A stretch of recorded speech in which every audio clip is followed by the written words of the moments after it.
Atendendo a pedidos, fiz esse vídeo para mostrar uma comparação entre os paradigmas procedural e orientado a objetos. Fica comigo aí.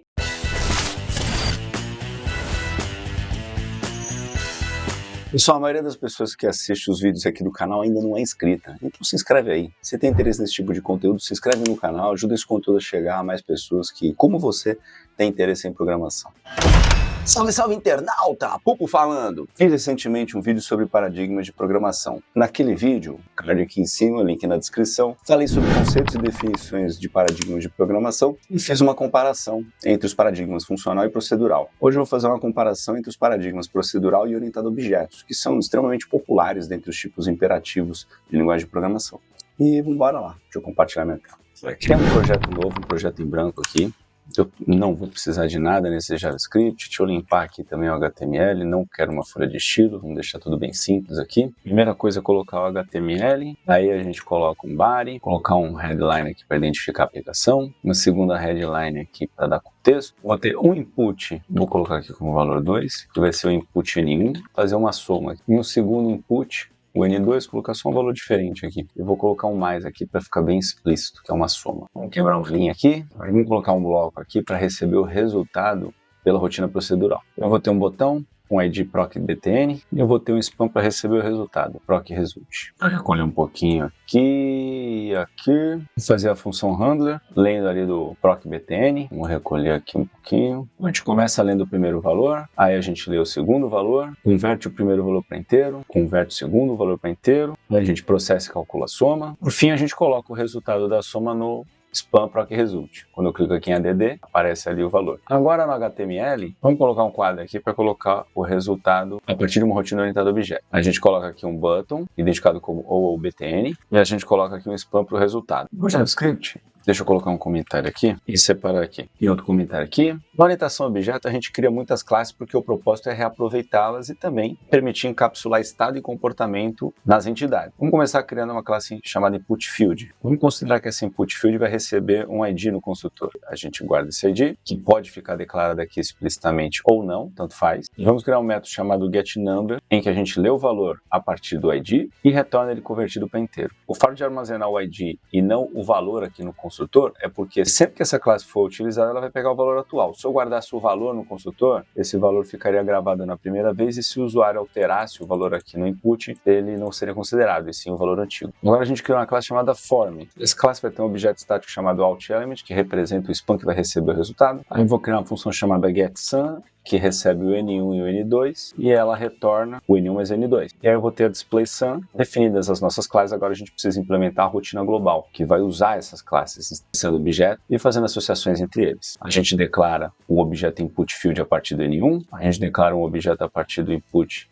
do N2, e aí eu crio o handler para o meu botão de clique do orientado a objeto. E aí eu calculo o resultado, repara aqui só, eu já uso a classe form, invoco o método getSum dela, que está aqui em cima, a partir do number do field do N1 e do number do field do N2. Por fim, eu mando apresentar o resultado do form. Quando eu clico aqui, eu obtenho o mesmo resultado.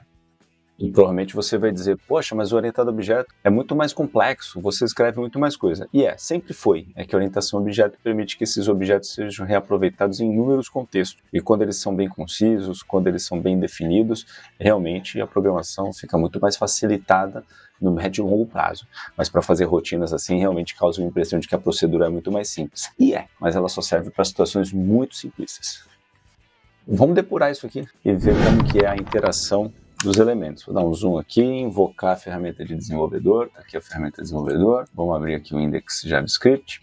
E vamos começar pelo procedural. Eu tenho aqui os valores 2 e 3, clique em add e cá está o meu programa paradinho aqui na linha 3. Se eu digito o F11, ou clico nesse botão, ele executa essa instrução. Deixa eu recolher aqui. O value 1 aparece aqui valendo 2, eu clico em próximo. O value 2 aparece aqui valendo 3, que são os valores que o usuário digitou, eu clico em próximo. O N1 aparece aqui valendo 1, ou valendo 2, perdão. E o N2 aparece aqui valendo 3, exatamente os valores que o usuário entrou. Aqui eu calculo a soma, aparece aqui a variável soma valendo 5, e aqui eu mostro o resultado acabou de aparecer aqui. Maravilha, simples, fluido, funcional, perfeito. Se eu mudar os valores aqui, e eu clicar em add, olha só, li o value 1 está valendo 5, li o value 2 valendo 3, convertir o value 1 para N1 valendo 5, converti o value 2 para N2 valendo 3, calculei a soma, mostrei o resultado aqui. Maravilha. Agora vamos ver o orientado objeto como é que fica. Eu esqueci de colocar um breakpoint, então vamos colocar um breakpoint. Aonde que vai o breakpoint? Eu posso colocar em qualquer ponto, mas me interessa neste momento aqui. Eu poderia ter declarado o input field aqui dentro, mas a gente coloca,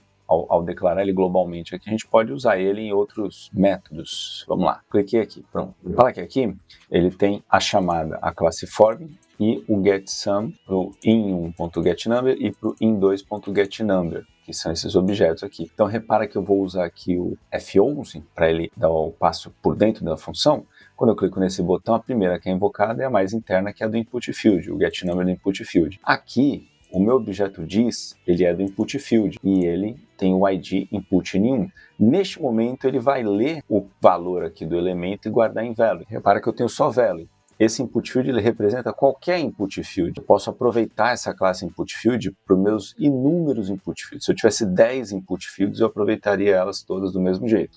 Aqui eu li o valor de 5 e agora ele vai converter para inteiro e retornar aqui no getNumber. Pronto, retornou.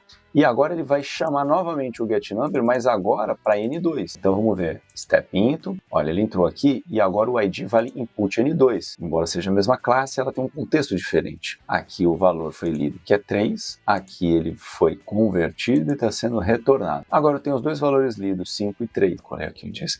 O meu res ainda está em undefined. Agora ele vai entrar lá no getSum. No getSum, o N1 vale 5, o N2 vale 3. Aqui nesse botão ele faz a soma e agora ele retorna. E agora eu invoco o form.display. No form.display, ele pega o elemento e põe o valor dele. E o valor aparece aqui. Já estava aqui o valor, né? Pessoal, espero que tenham gostado. Se gostaram, curte, comenta, compartilha. Coloca aí nos comentários o que você acha disso tudo. Se chegou até aqui é porque tem interesse nesse tipo de conteúdo. Então se inscreve no canal. Ajuda o canal a crescer. Ajuda esse conteúdo a chegar a mais pessoas que, como você, tem interesse por computação, tem interesse por linguagem de programação. A maioria das pessoas que assistem os vídeos aqui no canal ainda não são inscritos, então, pô, se inscreve no canal. E é isso aí, até o próximo.